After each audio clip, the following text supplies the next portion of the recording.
สุขภาพอีกแล้วนะคะจากต้นคลิปก็จะเห็นเป็นเครปเย็นนะคะแต่เรามาทำเครปเย็นในสไตล์ของรักสุขภาพกันนะคะซึ่งนะคะสูตรนี้นะคะไม่อ้วนนะคะทานได้นะคะในมื้อว่างนะคะเวลาเรารู้สึกว่าเราหิวนะคะในมื้อกลางวันหรือตอนเย็นก็ได้นะคะโดยอุปกรณ์ที่สำคัญคือนมนะคะอันนี้นะคะนมไขมันต่ำค่ะ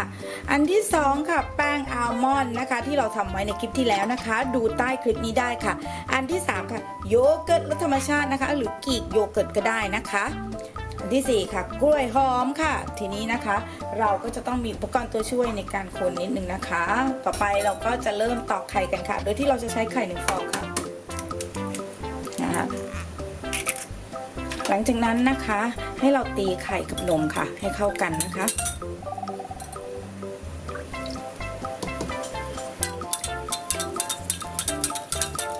นะคะสารแทนความหวานครึ่งช้อนชาค่ะและค่ะคือน้ำมันมะพร้าวอีกครึ่งช้อนชานะคะผสมให้เข้ากันค่ะตีให้เป็นเนื้อเดียวกันนะคะหลังจากนั้นนะคะให้เพื่อนๆนะคะใส่ในส่วนของแป้งอัลมอนด์ลงไปนะคะคนแป้งอัลมอนด์นะคะให้เข้ากันค่ะเดี๋ยวเราจะไปทอดกันนะคะโดยที่เราจะใส่เนยลงไปนิดนึงนะคะนี่นะคะเราทอดกันนะคะ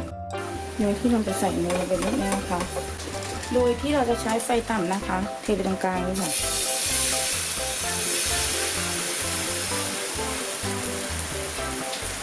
นะคะค่อยๆทอดนะคะสูตรนี้ได้เค้กเย็นนะคะประมาณ2 แผ่นนะคะ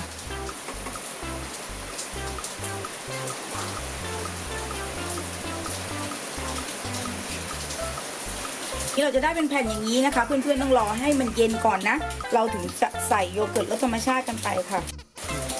เราก็จะใส่โยเกิร์ตรสธรรมชาติไปนะคะ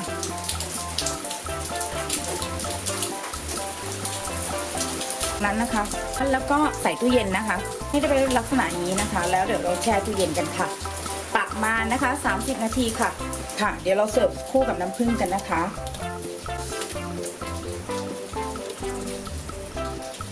แล้วก็ใส่อัลมอนด์สไลด์นิดนึงนะคะเพื่อความสวยงามนะคะค่ะสำหรับคลิปนี้นะคะทีมงานรักสุขภาพขอลาไปก่อนค่ะถ้าชอบคลิปนี้เพื่อนๆอย่าลืมกดไลค์ให้กำลังใจช่องรักสุขภาพด้วยค่ะและอย่าลืมกดแชร์เพื่อบอกต่อสำหรับคนที่รักสุขภาพเหมือนกันค่ะเจอกันใหม่คลิปหน้าสวัสดีค่ะ